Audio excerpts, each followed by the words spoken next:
First Chronicles chapters 19 through 21. Sometime later, King Nahash of the Ammonites died, and his son became king in his place. Then David said, I'll show kindness to Hanun, son of Nahash, because his father showed kindness to me. So David sent messengers to console him concerning his father.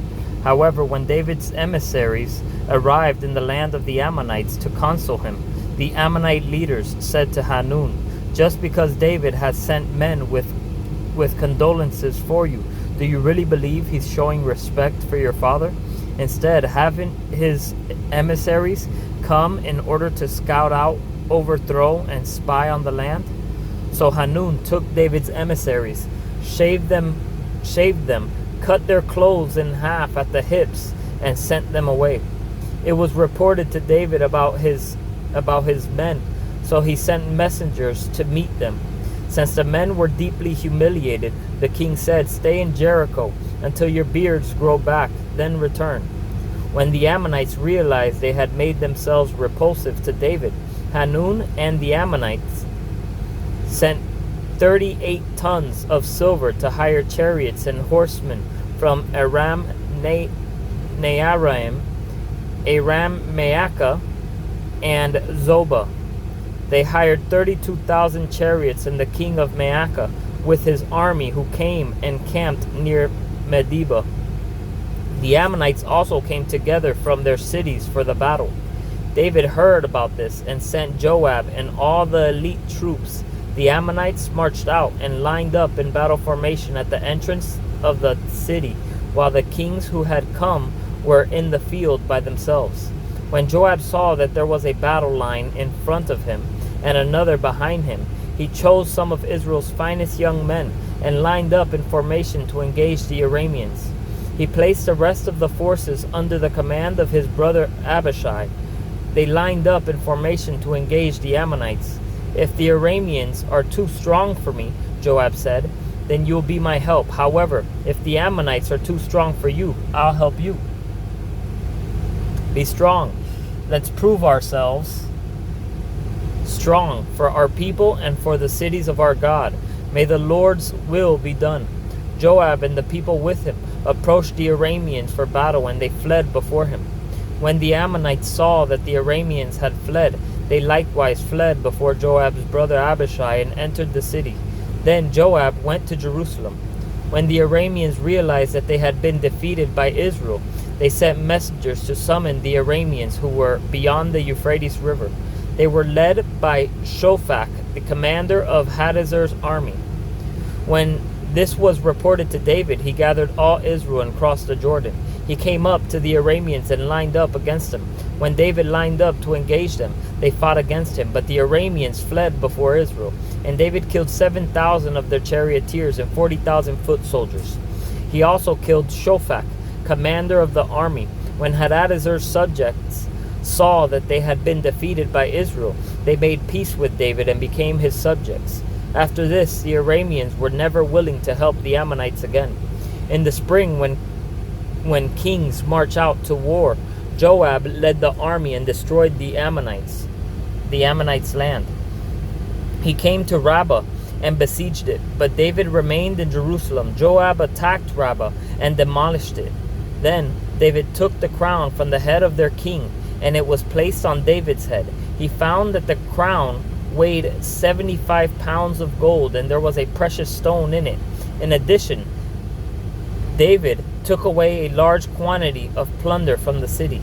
He brought out the people who were in it and put them to work with saws, iron picks, and axes. David did the same to all the Ammonite cities. Then he and all his troops returned to Jerusalem. After this, a war broke out with the Philistines at Gezer. At that time, Sibbecai the Hushathite killed Sippai, a descendant of the Rephaim, and the Philistines were subdued. Once again there was a battle with the Philistines, and Elhanan, son of Jair, killed Lami, the brother of Goliath of Gath. The shaft of his spear was like a weaver's beam. There was still another battle at Gath, where there was a man of extraordinary stature, with 6 fingers on each hand and 6 toes on each foot, 24 in all. He too descended from the giant. When he taunted Israel, Jonathan, son of David's brother Shimei, killed him. These were the descendants of the giant in Gath, killed by David and his soldiers. Satan rose up against Israel and incited David to count the people of Israel. So David said to Joab and the commanders of the troops, "Go and count Israel from Beersheba to Dan, and bring a report to me so I can know their number." Joab replied, "May the Lord multiply the number of his people 100 times over. My lord the king, aren't they all my lord's servants? Why does my lord want to do this? Why should he bring guilt on Israel?" Yet the king's order prevailed over Joab. So Joab left and traveled throughout Israel and then returned to Jerusalem. Joab gave the total troop registration to David. In all Israel there were 1,100,000 armed men, and in Judah itself 470,000 armed men. But he did not include Levi and Benjamin in the count, because the king's command was detestable to him. This command was also evil in God's sight, so he afflicted Israel. David said to God, "I have sinned greatly because I have done this thing. Now please take away your servant's guilt, for I have been very foolish." Then the Lord instructed Gad, David's seer, "Go and say to David, this is what the Lord says. I am offering you 3 choices. Choose one of them for yourself, and I will do it to you." So Gad went to David and said to him, "This is what the Lord says. Take your choice, 3 years of famine, or 3 months of devastation by your foes with the sword of your enemy, overtaking you, or 3 days of the sword of the Lord, a plague on the land, the angel of the Lord bringing destruction to the whole territory of Israel. Now decide what answer I should take back to the one who sent me." Guys, to me that would be an easy choice, because the Lord says, don't fear man who could only kill the flesh and after that do no more, but fear the Lord who has the power to kill the flesh, and not only kill the flesh, but send your soul into hell for all of eternity. So my answer would have been to let the enemies come in and fight us for however long, instead of the Lord coming and allowing his wrath to pour out on us. David answered Gad, "I'm in anguish. Please let me fall into the Lord's hands, because his mercies are very great. But don't let me fall into human hands." So the Lord sent a plague on Israel, and 70,000 Israelite men died. Then God sent an angel to Jerusalem to destroy it. But when the angel was about to destroy the city, the Lord relented concerning the destruction, and said to the angel who was destroying the people, "Enough, withdraw your hand now." The angel of the Lord was then standing at the threshing floor of Ornan the Jebusite. When David looked up and saw the angel of the Lord standing between earth and heaven, with his drawn sword in his hand stretched out over Jerusalem, David and the elders, covered in sackcloth, fell face down. David said to Gad, "Wasn't I the one who gave the order to count the people? I am the one who has sinned and acted very wickedly. But these sheep, what have they done? Lord my God, please let your hand be against me and against my father's family, but don't let the plague be against your people."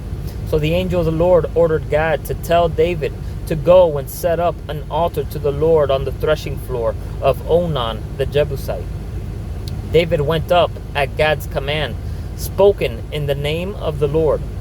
Ornan was threshing wheat when he turned and saw the angel. His 4 sons who were with him hid. David came to Ornan, and when Ornan looked and saw David, he left the threshing floor and bowed to David with his face to the ground. Then David said to Ornan, Give me this threshing floor plot, so that I may build an altar to the Lord on it. Give it to me for the full price, so the plague on the people may be stopped." Ornan said to David, "Take it, my lord. The king may do whatever he wants. See, I give the oxen for the burnt offerings, and the threshing sledges for the wood, and the wheat for the grain offering. I give it all."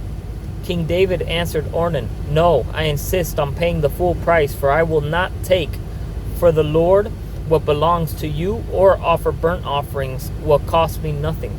So David gave Ornan 15 pounds of gold for the plot. He built an altar to the Lord there and offered burnt offerings and fellowship offerings. He called on the Lord, and he answered him with fire from heaven on the altar of burnt offering. Then the Lord spoke to the angel, and he put his sword back into its sheath. At that time David offered sacrifices there when he saw that the Lord answered him at the threshing floor of Ornan the Jebusite. The tabernacle of the Lord, which Moses made in the wilderness, and the altar of burnt offering were at the high place of Gibeon. But David could not go before it to inquire of God, because he was terrified of the sword of the Lord's angel.